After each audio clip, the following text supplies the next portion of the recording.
இதுல 10,000 ரூபாய் பணம் இருக்கு. இத வச்சு உன் புருஷனை வெயில எடுப்பியோ இல்ல ஜெயிலே வச்சு சமாதி ஆக்குவியோ எனக்கு தெரியாது. இனிமே பணம் கேட்டு உன்கிட்ட இருந்து எனக்கு போனே வரக்கூடாது. இந்த அப்படி அண்ணே, நீங்க சொல்றது உங்களுக்கே நியாயமா இருக்கானே? உங்களுக்காக உதவி பண்ண போய் தானே என் புருஷன் ஜெயில இருக்காரு. அவரு நினைச்சிருந்தா உங்களை போலீஸ்ல மாட்டி விட்டுட்டு அவரு வெளியில இருந்திருப்பாருன்னு. ஆனா அவரு உங்களுக்கு உதவி பண்ண போய் தானே ஜெயில இருக்காரு. அவர் செஞ்ச உதவிக்காவது நீங்க மனசாட்சியோட நடந்துக்கோங்கண்ணே.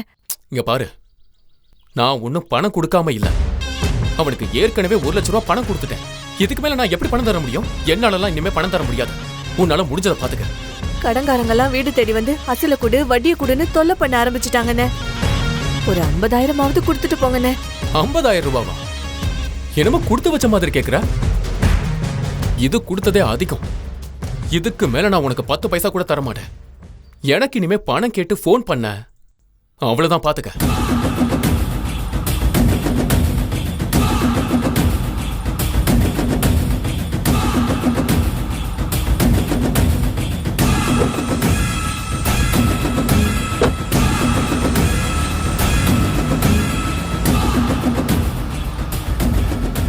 ஐயோ, இவர் என்ன இப்படி சொல்லிட்டு போறாரு? இந்த பணத்தை வச்சு என் புருஷனை எப்படி நான் வெளியில கொண்டு வருவேன்?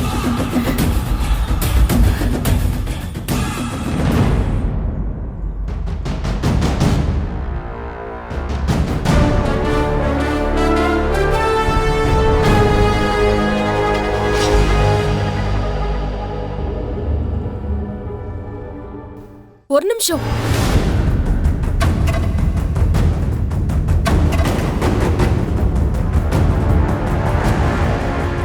யார் நீங்க? உங்களுக்கு ரொம்ப வேண்டப்பட்டவதே. புரியலையே. புரியுற மாதிரி சொல்றேம்மா. இப்ப வந்துட்டு போனாங்களே எசக்கி, அவங்க என்கிட்ட இருந்ததே அம்மன் நகையை திருடி கொண்டு வந்து உங்க புருஷன்கிட்ட கொடுத்தாக. என்ன சொல்றீங்க? ஆமா, அன்னபூர்ணி அம்மாவோட மூத்த மருமகனா என் மேல திருட்டு பட்டம் கட்டி என்னைய வீட்ல இருந்து வெளியில அனுப்பத்தே அந்த நகையை திருடிட்டு வந்து உங்க புருஷன் கிட்ட கொடுத்து உருக்க சொல்லிருக்காக. ஆனா நீங்க மாட்டிக்கிட்டீங்க. அந்த எசக்கி பண்ண தப்புக்கு இப்ப உங்க வீட்டுக்காரர் ஜெயில தண்டனை அனுபவிச்சுட்டு இருக்காக. தப்பு செஞ்ச எசக்கி சுதந்திரமா வெளியில சுத்திட்டு இருக்காக. இங்க பாருங்க, அந்த எசக்கிய காப்பாத்த போய்தே உங்க வீட்டுக்காரர் ஜெயில கஷ்டப்பட்டுட்டு இருக்காக. இதுக்கப்புறமும் எசக்கிய காப்பாத்தணும்னு நினைச்சீங்கன்னா அப்புறம் நீங்களும் கஷ்டம்தான் பட போறீங்க. நான் சொல்ற மாதிரி செஞ்சீங்கன்னா உங்க புருஷனை வெளியில கொண்டுட்டு வந்துடலாம். இல்லனா உங்க வீட்டுக்காரர் ஜெயிலே இருக்கிற மாதிரி ஆயிரும். என்னால என்னமா பண்ண முடியும்? அவரை காட்டி கொடுத்தா என்னையும் என் புருஷனையும் ஆளுங்க வச்சு அவரு என்ன வேணாலும் பண்ணுவாரு. என்ன, உங்களையும் உங்க புருஷனையும் கொலை பண்ணிருவேன்னு மிரட்டினாங்களா? ஆமாம்மா. அவங்க மிரட்டலுக்கெல்லாம் நீங்க பயப்படாதீங்க. நீங்க தைரியமா எசக்கிதே சாமி நகையெல்லாம் திருடிட்டு வந்து உங்ககிட்ட கொடுத்தாகன்னு சொல்லுங்க. உங்க புருஷனை ஜெயில இருந்து கொண்டு வரது என்னோட பொறுப்பு. ஐயோ வேண்டாம்மா. என் புருஷன் உண்மையை சொல்லாம ஜெயில இருக்கிறதுக்கு காரணமே இசக்கி என் புருஷனை ஏதாவது பண்ணிடுவாருங்கிற பயம்தான். கொஞ்ச நாள் தண்டனையை அனுபவிச்சுட்டு அவரு வந்துருவாருமா. இசக்கிய மாட்டி விட்டா அவன் கண்டிப்பா என்னையும் என் புருஷனையும் ஏதாச்சும் பண்ணிடுவாமா. தயவு செஞ்சு இந்த பிரச்சனையை இதோட விட்டுடுங்கம்மா. என் புருஷன் ஜெயில இருந்து எப்ப வராரோ அப்ப வரட்டும். என்னம்மா இப்படி சொல்றீங்க? தப்பு செய்யாத உங்க புருஷன் ஜெயில இருக்கணும்னு நீங்க நினைக்கிறீங்களா? சொல்லுங்க. என் புருஷன் ஜெயில இருந்தா உயிரோடவாவது இருப்பாருமா. அவரு வெளியில வந்து இந்த இசைக்கு அவர் ஏதாச்சும் பண்ணிட்டா நான் என்னமா பண்ண முடியும்? தயவு செஞ்சு என்ன எங்கேயும் கூப்பிடாதம்மா. என் புருஷன் தப்பு பண்ணதாவே இருக்கட்டும். என்ன மன்னிச்சிடுமா. அம்மா நில்லுங்க. ஏங்க ஒரு நிமிஷம் நில்லுங்க. ஏங்க சொல்றத கேளுங்க. வேணாங்க, தயவு செஞ்சு என்ன விட்டுருங்க. என்னால எங்கேயும் வர முடியாது. ஒரு நிமிஷம் நான் சொல்றத கேளுங்க. ஏங்க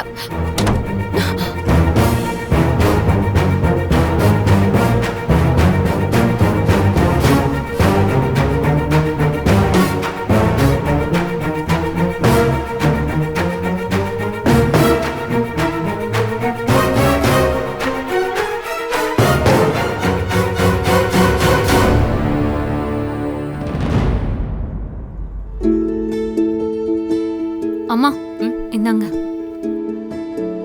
உட்காரு.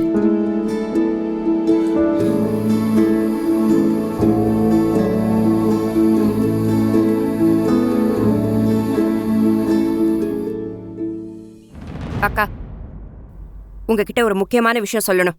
சொல்லு மகா. சிவாவோட நடவடிக்கை நாளுக்கு நாள் மாறிக்கிட்டே இருக்குக்கா. அவன் சிந்து கிட்ட கொஞ்சம் கொஞ்சமா நெருக்கமா பழகுறான். அன்னைக்கு கூட சமையல் போட்டியில கூடவே இருந்து ஹெல்ப் பண்ணா. சிவா மட்டும் அவளுக்கு ஹெல்ப் பண்ணலனா சிந்து சமையல் போட்டியில நிச்சயமா தோத்து போயிருப்பா. அந்த சிந்து ஜெயிக்கிறதுக்கு முழுக்க முழுக்க சிவா தான் காரணம். நீங்க அவனை கூப்பிட்டு இனிமே சிந்துவுக்கு எந்த உதவியும் பண்ணக்கூடாதுன்னு சொல்லணும்க்கா. இல்லனா சிந்து சிவா மனச கலைச்சிருவா. சிந்துவ சிவா கிட்ட இருந்து பிரிச்சோம் அவளை இந்த வீட்டை விட்டு ஒதுக்கி வச்சோம் பிரயோஜனமே இல்லாம ஆயிடும். சரி மகா, இது விஷயமா நான் சிவா கிட்ட பேசுறேன்.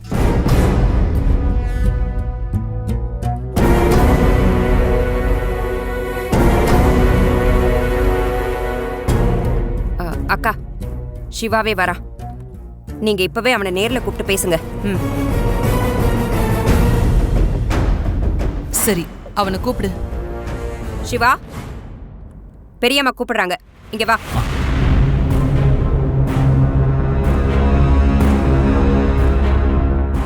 உட்காரு சிவா.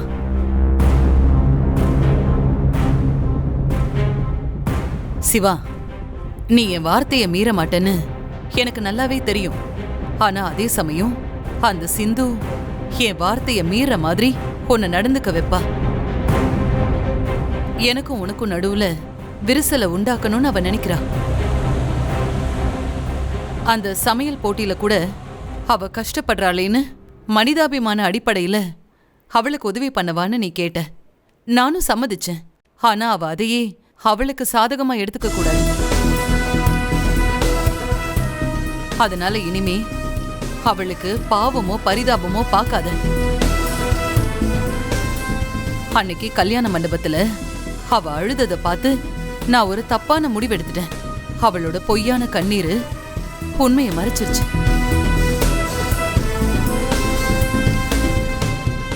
நீ உதவி பண்றதால சிவா நம்மள மன்னிச்சு ஏத்துப்பாருங்கிற நம்பிக்கை அவளுக்கு வந்துடவே கூடாது.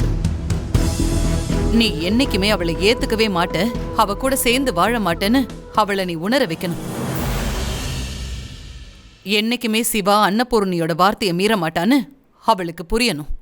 அதுதான் நீ எனக்கு கொடுக்கற மரியாதை.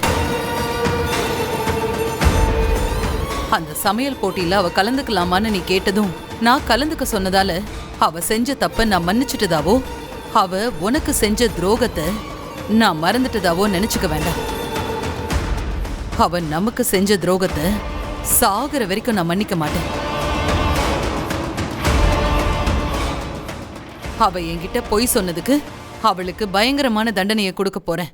அந்த தண்டனை வாழ்நாள் முழுக்க அவ உன் கூட சேர்ந்து வாழக்கூடாது.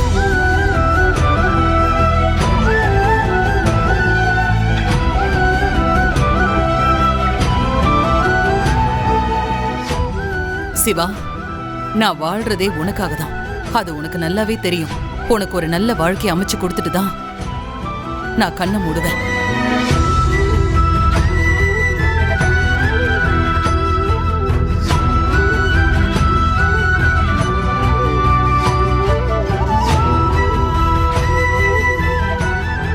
உன் பெரியம்மா சொன்னது உனக்கு புரிஞ்சிருக்கும்னு நினைக்கிறேன். அந்த சிந்து கிட்ட இருந்து விலகியே இரு. இங்க பாரு, அவ பாவமா முகத்தை வச்சுக்கிட்டு பேசுறாளேன்னு மறுபடியும் அவளுக்கு போய் உதவி எதுவும் பண்ணி வச்சிடாத. உன் பெரியம்மா உன்னை மலை மாதிரி நம்புறாங்க. அவங்களுக்கு எதிரா மட்டும் நீ ஏதாவது பண்ண அவங்க உயிரையே விட்டுருவாங்க. அவங்கள கொன்ன பாவம் உனக்கு வேண்டாம்.